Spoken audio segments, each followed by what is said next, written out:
current economic conditions will make it even more difficult.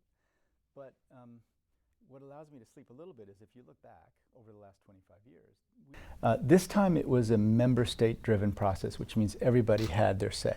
And that's partly why we have 17 goals and 169 targets.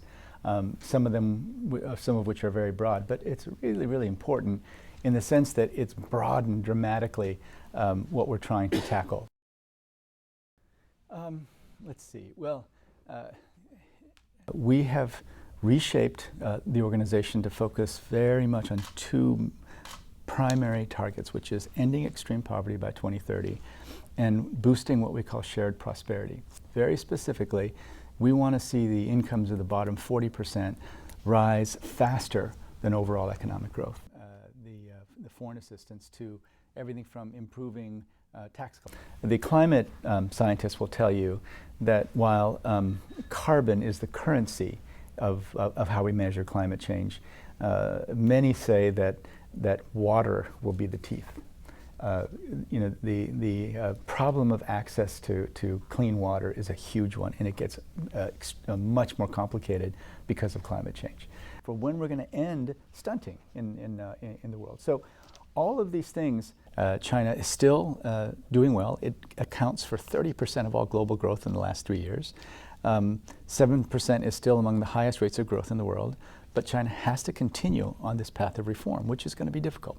In extreme poverty, we're going to be announcing. We have said all along that it's going to result in sort of fluctuations in the growth rate, and the growth rate will probably be lower. But from their perspective, this is a much more sustainable and higher quality growth. Mexico and Brazil are slipping back again after the commodities boom.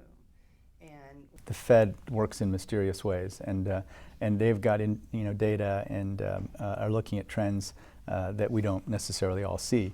I think it was quite striking that she said that among the reasons for not raising the rate this time is the impact that it might have on emerging markets. And does war undo your path? By 2020, half of all people living in extreme poverty will be living in the so-called fragile and conflict-affected states.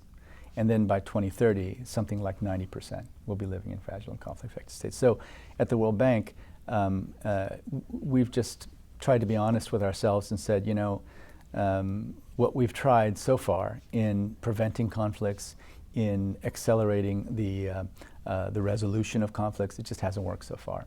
And one of the things I said is when you're working on development issues,